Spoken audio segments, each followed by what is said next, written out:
Welcome to the Deep Dive.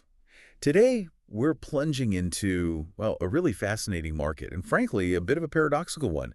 It's September 9th, 2025, and our latest intelligence, it suggests we're in this sort of transitional risk-on regime, Right. but, and this is the key part, with a fragile bullish biases. Mm-hmm. Sounds like walking a tightrope, doesn't it? It really does. It's a tricky setup. Yeah. So look, we've got a stack of incredibly detailed reports here from our systems, DOTA, CESC. The usual toolkit. Exactly. Yeah. To help us make sense of it all. And we're really zeroing in on three heavy hitters today. SPY, that's our market anchor. The benchmark. TSLA, the fragile amplifier, as they call it. Always volatile. Always interesting. And BTC, the gatekeeper. Intriguing label for crypto here. Mm. Our mission, really, for you listening, is just to cut through all that noise. Distill it down. Get to the core signals. Yeah, get you the most important insights, maybe a few of those aha moments. Without making your head spin. Right, exactly. Keep it clear and actionable. And it is a complex picture, you know. On one hand, you definitely see these signals for potential upward movement, hints of that risk-on feeling. Mm-hmm. Tentative buying, maybe? Potentially. But then you look closer and, well, there's significant institutional selling pressure kind of lurking just under the surface. Okay. So not all clear skies. Not at all. And you've got conflicting technical indicators, too. So it's a market that really demands, I'd say, a high degree of caution, precision, even. So being armed and ready. Exactly. You need to be armed and ready, not just for one outcome, but maybe for several quite different possibilities playing out. Okay, that sets the stage perfectly. Let's dive in then. Let's unpack our market anchor first. SPY. The reports are calling its current state weak, bullish with fragility. Sitting around, what, $648.83 pre-market. That's right. So what does weak, bullish with fragility actually mean for the S&P 500 right now? It's a critical description. It basically means any potential upward move. It's built on shaky ground, not solid footing. SPY is currently coiling, as the reports say, right under a major resistance level at $650. Like a spring being pushed against the ceiling. Exactly like that. And all its key moving averages, they're converged right around $648.50. It's acting like a real pivot point. Okay. Now, momentum indicators, your MASD, your RSI, they are positive, but they're described as stretched. Meaning maybe overbought or needing a breather. Precisely. Suggests the market's run a bit hot, might need to pause, consolidate before any really significant next move. The Bollinger Bands are tight too, near the top edge. Pressure's building. So that coiled spring, it could pop, but we don't know which way. That's the fragility. That's a big part of it. And the institutional flow data adds another layer to that fragility. Right. What is the big money saying? Are they leaning into this bullishness or are they, contributing to the weakness? Well, this is where you see that real tug of war. On one side, long-term institutional accumulation, it shows a solid 62.93% buy bias. Okay, so long-term they're accumulating. Yes, smart money building positions over time. However, and this is crucial, data from just yesterday, September 8th, showed heavy block selling. Omni selling. Yes, and a net outflow overall. So this tells us that in the short term, institutions are actually leaning distribution.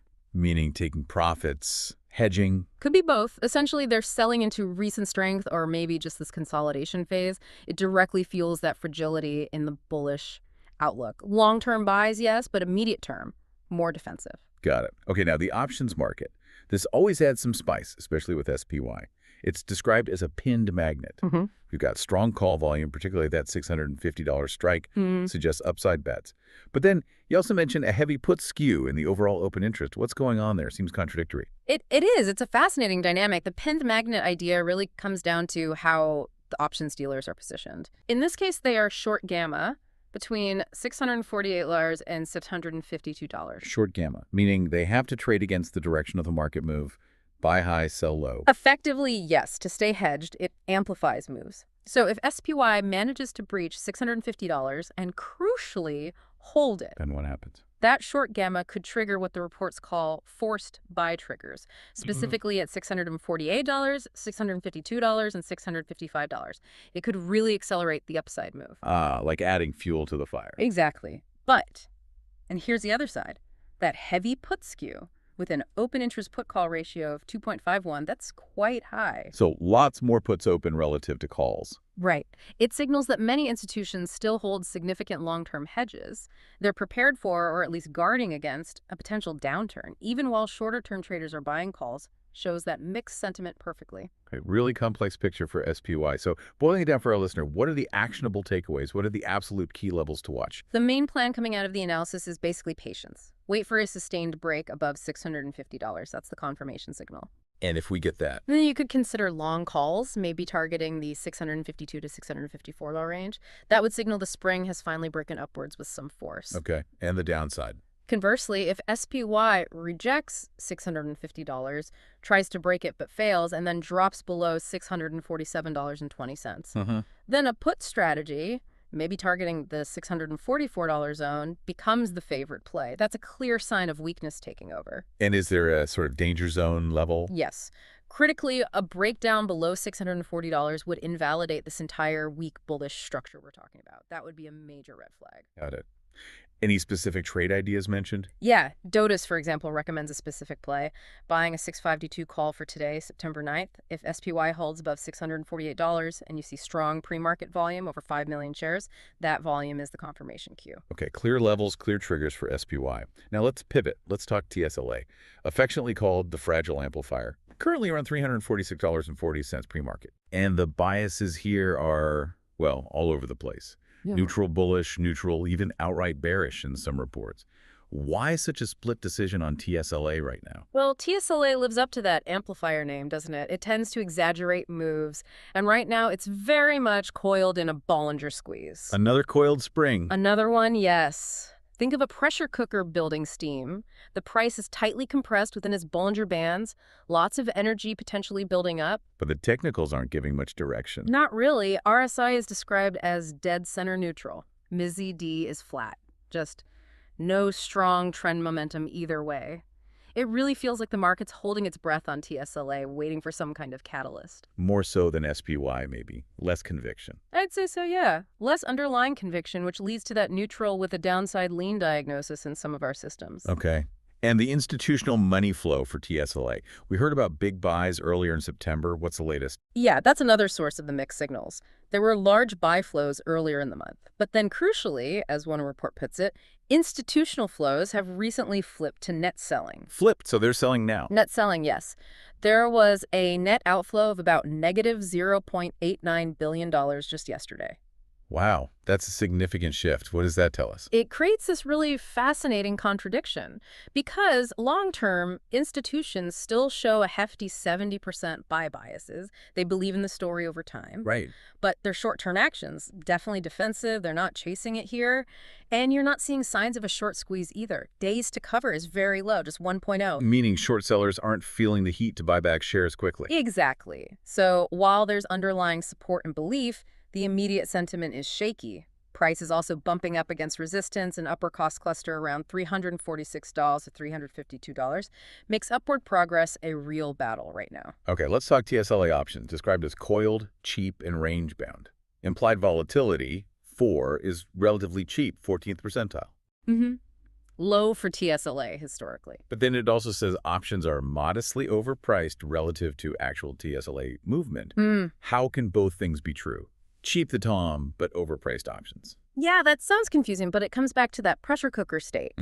While the implied volatility, the market's expectation of future movement is low for TSLA's standards. Okay. Its realized volatility, how much has actually been moving recently, is even lower. It's way down at the second percentile, extremely suppressed movement. I see. So 4V is low compared to TSLA's wild history, but its recent actual moves have been even tamer. Precisely. So relative to that recent tameness, the options are still pricing in a bit more volatility than we've actually seen. Which makes them vulnerable to theta decay chop. That's the risk. If the price just continues to grind sideways within this tight range, the options lose value purely due to time passing, like a melting ice cube. Exactly. So unless you get a decisive breakout move, just holding options can be costly right now. The near-term probability analysis suggests a chop zone roughly between $345 and $360 for the week. Okay, so for someone looking at TSLA, navigating this coil, what are the absolutely crucial levels, the entry points for a potential breakout? Well, for any bullish plays like calls, the recommendation is quite clear. Only on a decisive break above $355, 362 minimers, and crucially, Volume confirmation. volume confirmation is key, absolutely. Our DOTASys system, for instance, flags buying a 350 call for today. If TSLA moves above $348 with volume greater than 8 million shares, that volume tells you it's a real move, not a fake out. Got it. And on the flip side, the danger zone for TSLA.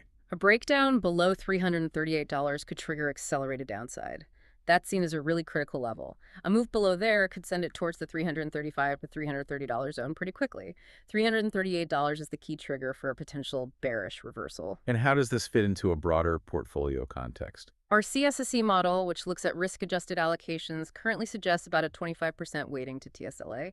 It sees it as a high upside play within a balanced portfolio, but one you probably only want to activate once that direction is confirmed out of this coil. Makes sense. High potential, but needs confirmation.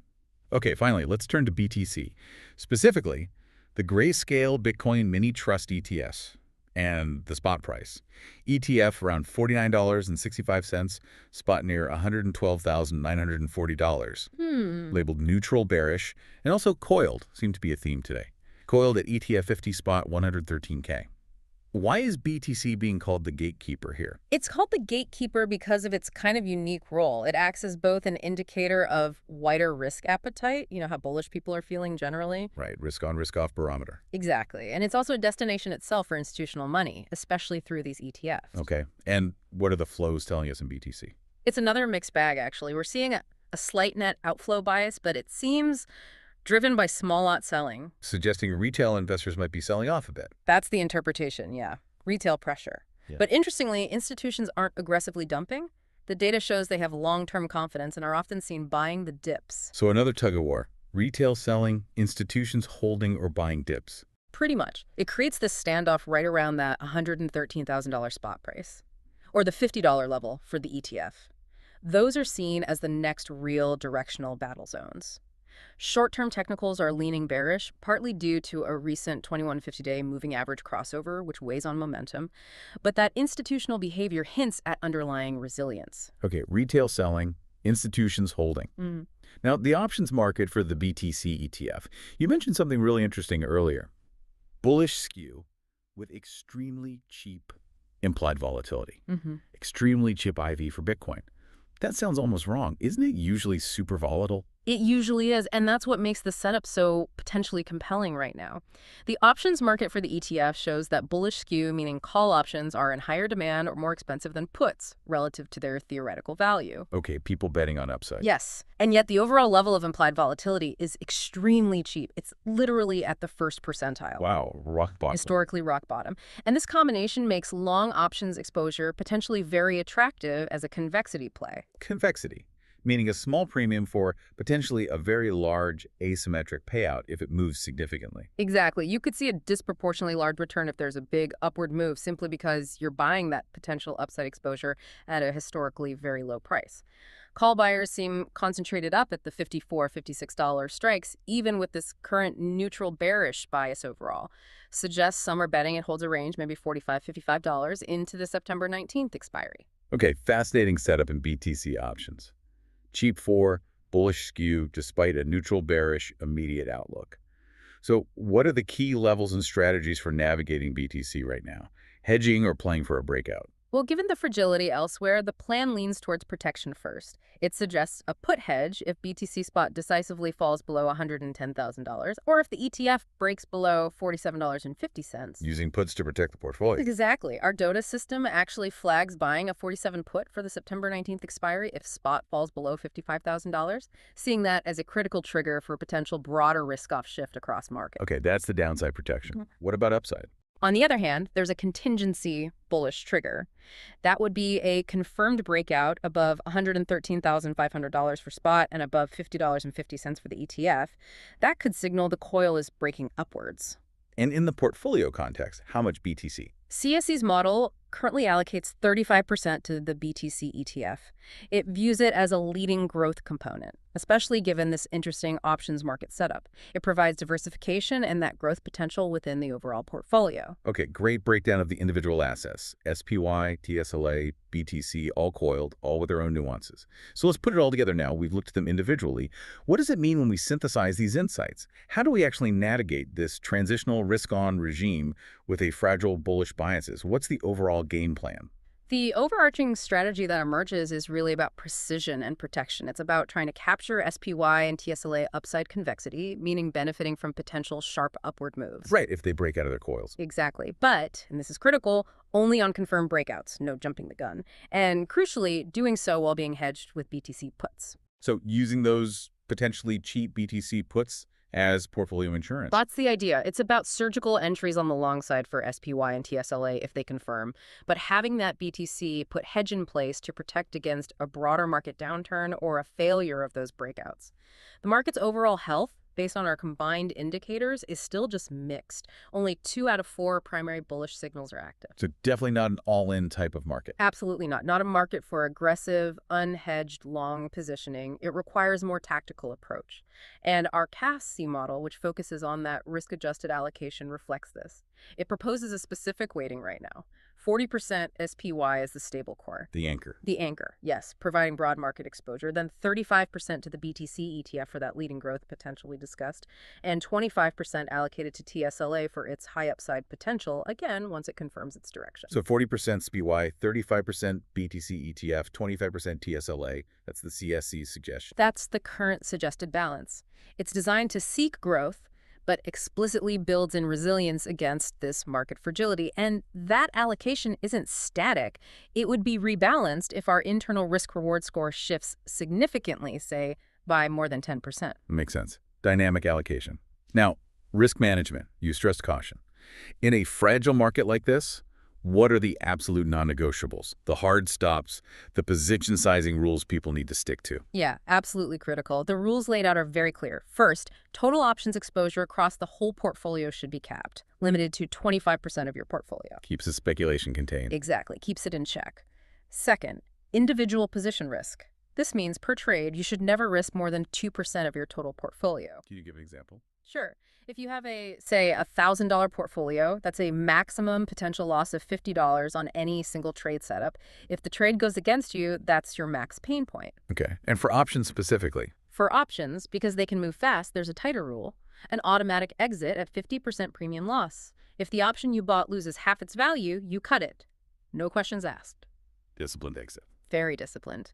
And overarching all of this, there's a daily portfolio protection rule.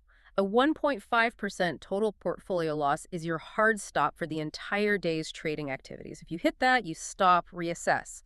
These aren't just suggestions, they're really essential protocols for this environment. Got it. Strict rules are key. Beyond managing individual trades, are there any bigger picture kill switch levels? Red flags across the market that would signal, okay, this whole fragile bullish idea is over. Time to get fully defensive. Yes, definitely.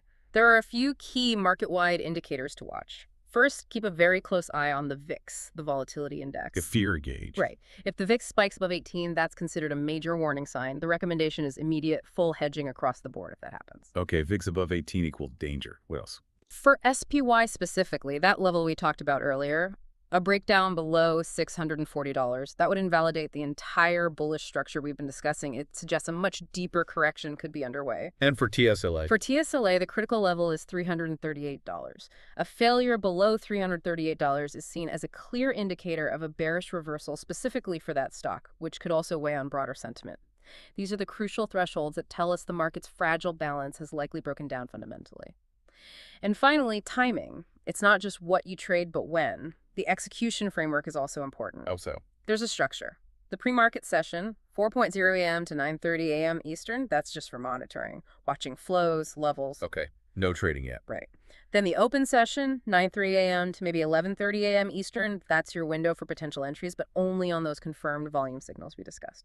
Ideally, initial decisions are made by 10:00 a.m. Eastern. So early in the session? Yes, capture the early momentum if it's there. Then there's the momentum window, maybe 10:00 a.m. to 12:00 p.m. Eastern. This is for reassessing positions, maybe scaling out of partial profits if a trade works, or cutting losses quickly if it doesn't. Final check by noon Eastern. So a defined window for active trading, then step back. Exactly. It respects the market's intraday dynamics and helps avoid chasing late D moves or getting chopped up in lower volume periods. That makes a lot of sense. It's not just about the what, but very much the when, and critically, when to stop and protect that capital. It really is a full playbook. Yeah. Okay, as we start to wrap up this deep dive, one of the sources offered a really compelling, almost novel insight that ties a few things together. Oh, yeah. What's that? It suggests that BTC ETF inflows, combined with its current remarkably low volatility, might actually be acting as a leading indicator. Leading SPY and TSLA? Potentially, yes, Yeah. leading TSLA and maybe even SPY, Yeah. especially with that pending TSLA pay package catalyst still hanging out there. It's a fascinating cross-asset potential link. Interesting. So strength or stability in BTC, even with low vol, could signal underlying risk appetite that might flow into equities later. That's the hypothesis. Yeah.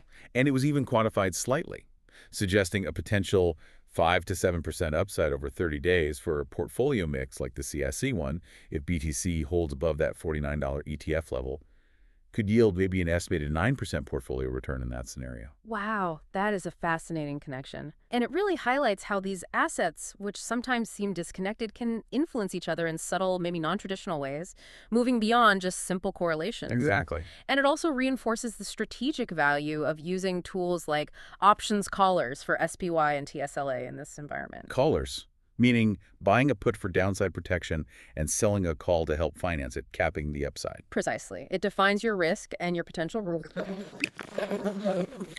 of false breakouts that the reports mention, especially when momentum signals might be diverging from price action. You have to be careful about chase moves that fizzle out. So keep scalps tight, wait for volume confirmation. Absolutely. Until volume really confirms the direction out of these coils, shorter-term trades need tight management. Okay. So as we conclude our deep dive for September 9th, 2025, the picture seems clear. It's a phase of strategic, very cautious readiness. The systems, as the reports say, are armed and ready to execute, but with a high degree of caution. That sums it up well. And it brings us, I think, to a really vital question for you, the listener. In a market that's explicitly described as weak, bullish with fragility, how do you personally balance that? How do you balance the undeniable pursuit of opportunity? Because there is potential upside with the absolute imperative of protection. That constant dance. It is. It's a continuous, nuanced dance between confidence in your analysis and contingency planning for when things don't go as expected. And truly understanding these layers, these conflicting signals we've discussed, that's ultimately your edge. A perfect thought to leave everyone with as they continue their own deep dives. Thanks so much for sharing all that insight today. My pleasure. Always good to talk through it. And thanks to all of you for joining us.